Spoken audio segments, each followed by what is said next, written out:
Hey everybody, welcome back to the channel. Glad to see you can make it.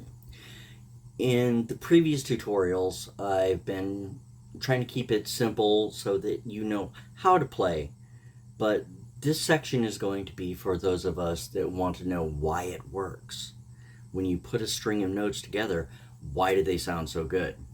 And that is what music theory is about. And that is what this section is going to be about.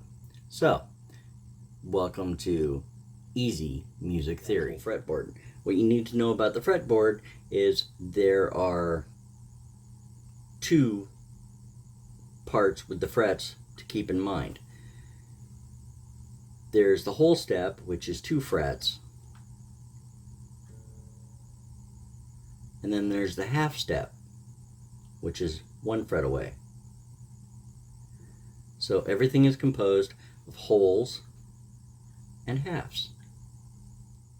So let's begin with the fact that the musical alphabet only has 7 letters: A, B, C, D, E, F, and G. That's all there is.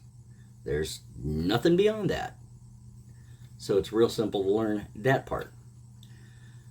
What gets a little more difficult is that in between all of them, with the exception of the B and C and the E and F, there are extra notes, the sharps and the flats. To keep it simple, let's go with the open A string in the tuning, the 5th string. No, you know that's the open A, and the B is a whole step. So 2 frets from that. As I said before, there is no sharps or flats in the B and C and the E and F. So C is going to be a half step. A, B, C. A, B, C. D is going to be another whole step, 2 frets. E, a whole step, 2 frets. Then here's where we have that half step again. So E and F. A, B, C, D, E, F. A, B, C, D, E, F. Which makes G another whole step away, 2 frets, F, G. A, B, C, D, E, F, G. Which brings us to the 12th fret, which is the A all over again, but an octave higher. Its pitch has gotten higher.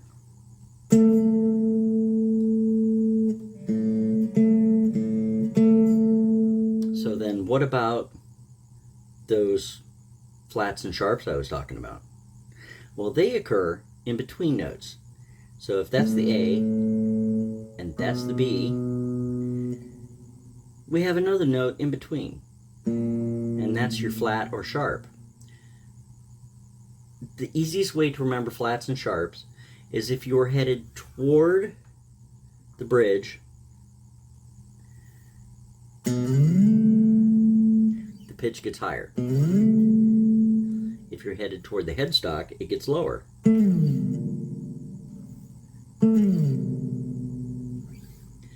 So that one is going to be, if you're moving toward the bridge, that's going to be a sharp from the A. A sharp. If you're headed toward the headstock, that would be B flat.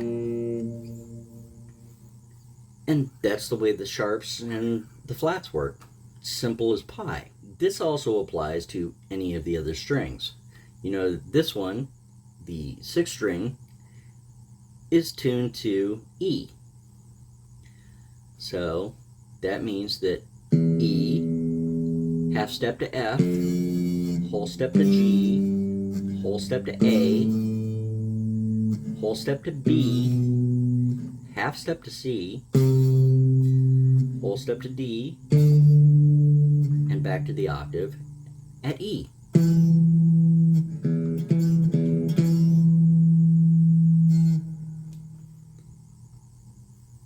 Same with the first string. E, F, G, A, B, C, D, E. It applies to all the strings. And hopefully by now you know the string names when tuned in. One other thing that I want to cover before we move on is this little bit of magic that happens here at the 5th fret. You can actually tune the guitar to itself through that 5th fret, because you'll notice that E, F, G, A, this is the same as the next string down open.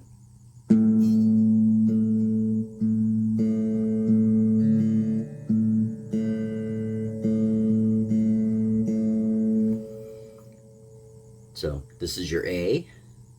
This one is going to be the next string down, the D, the G,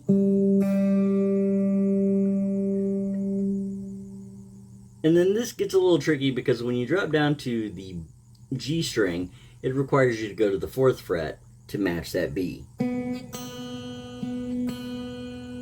then back to the B, that 5th fret is going to be the high E.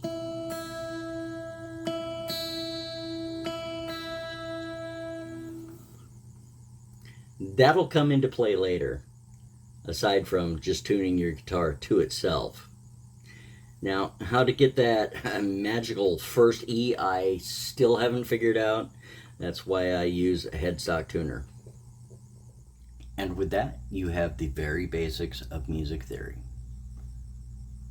Simple. Progress beyond that, it'll enhance your playing.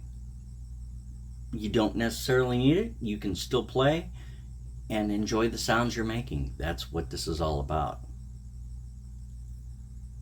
I'd also like to say that if any of this has been helpful, please like and subscribe. Tell me about your guitar journey in the comments. If you have questions, leave them in the comments. And with that, I'll see you next weekend. Have a good one.